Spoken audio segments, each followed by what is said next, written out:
Hello everyone. तो आज इस वीडियो में हम लोग क्लास 3 की सेकेंड चैप्टर जो कि है द वाइज सेंट, इसका मतलब क्या हो जाता है कि बुद्धिमान संत। ठीक है, तो ये जो चैप्टर है उसमें हम लोग एक बुद्धिमान संत के बारे में पढ़ने वाले हैं। तो चलिए शुरू करते हैं। सबसे पहले अबाउट द लेसन, मतलब लेसन के बारे में, मतलब इस चैप्टर के बारे में कुछ बातें बताई गई है, उससे पढ़ ले देखते हैं कि क्या है। The lesson is about a bandit. ये बंदित जो दिख रहा है आपको लोग को, बंदित इसका मतलब होता है डाकू। क्या होता है? डाकू। तो the lesson is about a bandit, मतलब यह जो पार्ट, ये जो चैप्टर है, ये चैप्टर एक डाकू के बारे में। तो the lesson tells us that never hesitate to take guidance from the wise source to mentor, मतलब अपने रास्ते सुधारना, मतलब सही रास्ते पे चलने के लिए अगर किसी किसी बुद्धिमान सोल से, मतलब सोल मीन्स क्या हो जाता है? आत्मा। अगर किसी बुद्धिमान व्यक्ति से अगर सलाह मशवरा करने की ज़रूरत है तो उसमें घबराना नहीं है। ठीक है, कभी भी नहीं घबराना चाहिए।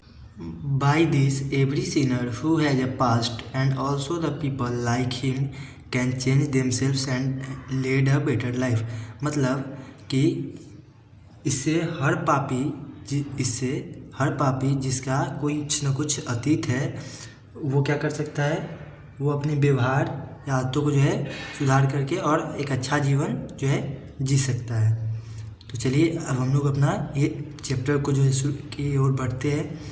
तो क्या है कि long ago there lived a saint, मतलब बहुत समय पहले की बात है। एक सेंट मीन्स क्या बताया हम लोग को? संत। तो बहुत समय पहले की बात है, एक संत जी जो है रहा करते थे। He traveled from one place to another to preach and counsel people।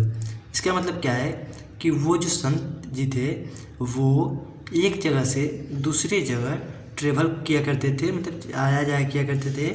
To preach and counsel people, preach का मतलब यहाँ पे क्या हो जाएगा? धर्म का उपदेश। प्रीच मतलब क्या हो गया? धर्म उपदेश, मतलब धर्म के बारे में जो है उपदेश देना। और यहाँ काउंसिल का मतलब है सलाह या परामर्श। मतलब यूँ कहे कि वो जो संत जी थे ये एक जगह से दूसरी जगह, इस गांव से उस गांव, उस गांव से इस गांव, ऐसे जो है जाते थे, सफ़र करते रहते थे। और उस दौरान जो है वो धर्म के बारे में लोगों को या फिर किसी गलत रास्ते से सही रास्ते की ओर जाने के लिए परामर्श वगैरह जो है दिया करते थे। The saint was a very pious man and the wisdom in his words inspired many people to change themselves and lead a better life. इसका मतलब क्या हो गया कि जो संत जी थे वो क्या थे? बहुत ही ज़्यादा धर्मपरायण व्यक्ति थे। पीएस का मतलब क्या हो गया? धर्मपरायण। जो कि धर्मपरायण अब ये है कि धर्मपरायण होता क्या है? धर्मपरायण का मतलब क्या होता है कि वैसा व्यक्ति को बोलते हैं जो धार्मिक नियम या फिर मूल्यों का जो है क्या करता है? बहुत अच्छे तरीके से पालन करता है और जिसका भगवान के प्रति गहरा श्रद्धा जो है होता है, मतलब गहरी श्रद्धा जो है होती है। ऐसे व्यक्ति को जो हम लोग कहते हैं धर्मपरायण व्यक्ति। तो वैसा ही व्यक्ति जो वो साधु जी थे। विजडम इन हिज वर्ड्स, मतलब उनके जो शब्द थे उसमें क्या थे? बुद्धिमता जो थी वो भरी रहती थी, जिसको सुन करके बहुत सारे लोग जो है इंस्पायर होते थे और अपने खुद को बदल करके और एक अच्छी जीवन जो है, सुखी संपन्न जीवन जो है लोग जिया करते थे। One day when the saint was preaching in a village, a man came running there and fell at his feet। एक दिन की बात है जब वो संत जी किसी गांव में जो है धर्म उपदेश दे रहे थे। एक आदमी जो है दौड़ता हुआ उनके पास आया और उनके चरणों में गिर पड़ा। He pleaded, oh holy man, I am a pandit. और वो जो क्या करने लगा, वो कहता है कि हे महान आत्मा, होली में ये पवित्र आदमी, मतलब साधु जी के लिए यूज कर रहा है कि मैं एक डाकू हूँ। I am fed up with my evil ways, मैं अपने गलत रास्ते से जो है, गलत बुराई से जो है, तो जो कर रहा था डाकू को लूटने पर ये सब का काम, उससे जो है मैं ये कहता है कि मैं बहुत परेशान हो चुका हूँ, तंग आ चुका हूँ। I wish to live in the society as an honest and respected man. वो कहता है कि मैं जो हूँ समाज में जो है एक ईमानदार और सम्मानित आदमी के रूप में जो है जीना चाहता हूँ। Will you kindly guide me how I could reform my self and start my life a fresh. अब वो कहता है कि क्या आप मुझे गाइड कर सकते हैं, जिससे कि मैं अपने आप को क्या कर सकूँ, रिफॉर्म कर सकूँ और एक सुखी संपन्न जीवन जो है मतलब जी पाऊँ। इस तरीके से जो है वो गुहार लगाता है संत जी के सामने। उसके बाद क्या होता है, the saint gently put his hand on the wounded soldier and said, son, I am glad to know। इसका मतलब कि जो साधु जो संत जी थे वो बहुत ही सम्मान के साथ मतलब नेगी के साथ जो है उसके हाथों को जो है ऑन द बंडिट सोल्जर, मतलब वो अपने हाथों को जो है क्या किसके सोल्जर पे, बंडिट मतलब उस डाकू जो था उसके सोल्जर पे कंधे पे रखते हैं। तो कहते हैं बेटा, I am glad to know, मुझे ये जानकर बहुत ज़्यादा प्रसन्नता हुई, बहुत ज़्यादा खुशी हुई कि that you have decided to mend your ways, कि तुम जो हो यह फैसला लिए कि तुम जो हो अपने रास्ता, अब तुम जो हो सुधरना चाहते हो, सही रास्ते पे जाना चाहते हो। You are a pious soul, तुम एक धर्मपरायण व्यक्ति हो। Why do you rob people, मतलब तुम जो हो लोगों को क्यों ठगते हो, क्यों लूटते हो। Today I want you pledge that you will not loot or harass anyone and never will you tell a lie.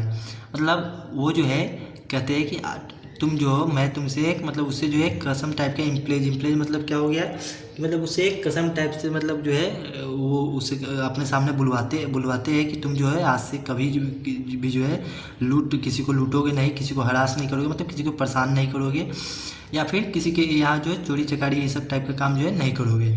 If you stick to your promise, अगर तुम अपने वादे पे जो है अड़े रहे तो you will surely be able to lead a happy life, तो तुम ये पूरा मतलब वो कहते हैं कि तब अगर तुम अपने वादे पे अड़े रहते हो तुम जरूर जो है एक अच्छा सुखी संपन्न जीवन जो है जीने लगोगे।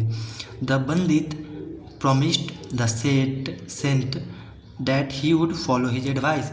इस पर जो है वो जो डाकू था पंडित, जिसको इंग्लिश में बंदित कहते हैं, हिंदी में डाकू, तो हम लोग डाकू ही कहेंगे इस चैप्टर में। तो क्या है कि वो जो डाकू था वो प्रॉमिस करता है संत जी से कि वो जो है उनकी सलाह को जो है बहुत अच्छे तरीके से फॉलो करेगा। Some days past the saint was preaching in a village when the same bandit came rushing to him and said, "Oh Guru, looting people has become my habit and profession." इसका मतलब क्या है कि कुछ दिन बीते, जैसे कुछ दिन बीतते हैं वो जो संत जी थे वो फिर से किसी गांव में जो है धर्म उपदेश दे रहे होते हैं, तो उसी समय सेम जो है मतलब वही डाकू जो है एकदम रशिंग मतलब तेज़ी से दौड़ते हुए जो है आता है, तो कहता है कि लूटिंग पीपल मतलब गुरु जी, लूटिंग पीपल जो लोगों को जो लूटने की लूटना जो है वो मेरा आदत बन चुका है, हैबिट मतलब आदत बन चुका है और प्रोफेशन भी बन चुका है, मतलब उसका एक धंधा मतलब बिजनेस बन चुका है वो। In spite of trying very hard I am not able to give it up, मतलब वो कहता है कि मैंने बहुत ज़्यादा कोशिश की कि मैं ऐसा ना करूँ, मैं इसे छोड़ दूँ, लेकिन मैं इसे नहीं छोड़ पा रहा हूँ। Please show me another way to change my way, कृपया मुझे, उसके बाद कहता है कि कृपया मुझे कोई और रास्ता बताए अपने आप को चेंज करने का, अपने आप को बदलने का। The saint thought for a while and came up with a new solution, वो जो संत जी थे वो कुछ देर सोचते हैं और फिर एक नए सोल्यूशन के साथ, नए उपाय के साथ बोलते हैं कि ही सेड, वो कहते हैं कि son it's all right if you are not able to give up your habit of theft and looting people, I have another way to reform you.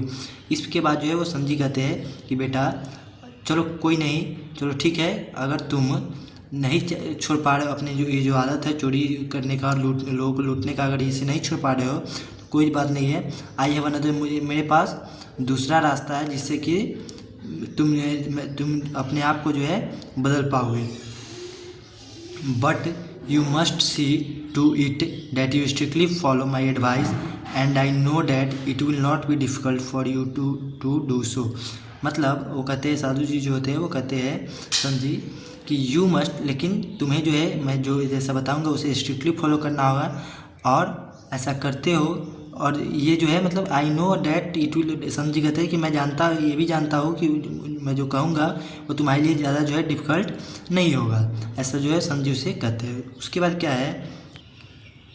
क्या है कि I promise to follow your advice said the eager pandit, मतलब वो जो पंडित जो होता है वो बहुत ही ज़्यादा जो है मतलब वो जो डाकू वो कहता है कि आई प्रॉमिस, मैं आपसे वादा करता हूँ कि मैं आपकी सलाह को जरूर मानूंगा और बहुत अच्छे से फॉलो भी करूँगा।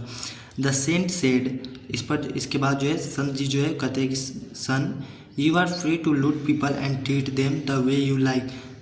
उसके बाद जो है संत जी कहते हैं कि बेटा तुम जो हो अब आज़ाद हो, तुम लोगों को लूटो या फिर तुम जो भी करते थे लोगों को परेशान करना, लूटना, चोरी करना, वो तुम जो तुमको जो मन करता है वो करो, बट लेकिन एवरी इवनिंग, प्रत्येक शाम, wherever I may be, you must come to me and frankly confess your bad conduct and deeds. मतलब क्या है कि वो संत जी उससे क्या कहते हैं कि तुम्हें जो करना है करो, तुम आज़ाद हो, या चोरी डकैती जो भी करना है तुम कर सकते हो, लेकिन तुम्हें हर शाम जो है, मैं कहीं भी हूँ, मैं जहाँ भी रहूँ, तुम्हें मेरे पास आना होगा और आकर के मेरे सामने जो है अपना गुनाह जो है दिन भर जो भी गलत काम सही काम जो भी मतलब जो भी गलत किए करोगे, जो चोरी डकैती लूटपाट, उसको जो है मेरे सामने में कबूल करना होगा। कॉन्फिडेंटली ही सेड, ये सुनते ही जो है वो जो डाकू होता है वो बहुत ही कॉन्फिडेंट के साथ जो है, बड़े विश्वास के साथ जो है कहता है कि डैट्स इज ईजी, तो कहता है कि ये तो बहुत ही आसान है, आई कैन डू इट, मैं ऐसा कर सकता हूँ। He then touch the saint's feet and went his away, उसके बाद जो है वो गुरु संत जी का जो है पैर को जो छूता है, मतलब चरण स्पर्श करके, और वहाँ से अपने रास्ते चला जाता है। ठीक है, उसके बाद क्या है कि many days passed but the bandit did not come to meet the saint again. बहुत दिन बीत जाते हैं लेकिन वो जो डाकू था वो उनसे मिलने नहीं आता है। One day one of the saint's disciples asked him about the bandit. एक दिन क्या होता है कि वो जो संत जी थे उन्हीं का एक डिसिपल मतलब शिष्य है, चेला कर लीजिए, तो उनका एक शिष्य होता है, वो उसके बारे में जो है उस डाकू के बारे में पूछता है। The saint smiled and replied that man will never come to me again.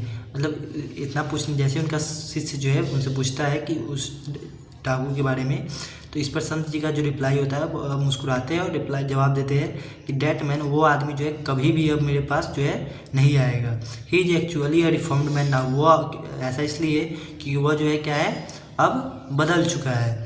I knew this would happen because it is very easy to commit a crime but very difficult to confess it to people. वो कहते हैं कि मैं जानता हूँ कि ऐसा हो चुका है क्योंकि इट इज़ वेरी मतलब वो कहते हैं कि क्राइम करना जो है क्राइम करना बहुत ही ज़्यादा इजी है, मतलब कोई भी क्राइम करना है, गलत काम करना है तो वो बहुत आसान होता है, बट लेकिन very difficult to confess it to people. लेकिन उस क्राइम को, उस गलत चीज़ को, जो भी आप गलत काम करते हैं उसको जो है किसी दूसरे व्यक्ति के सामने कबूल करना कि हाँ वो आप ही की है, ये बहुत ही ज़्यादा कठिन होता है। ठीक है, after quite some time people came to know that the bandit had actually succeeded in give up his old sinful way of life and why leading his life as an honest man. मतलब कुछ समय बाद जो है सभी लोग ये जान जाते हैं कि वो जो डाकू था वह वास्तव में जो है सफल हो चुका है, मतलब अपने बुरे रास्तों को जो है छोड़ चुका है, खुद को सुधार चुका है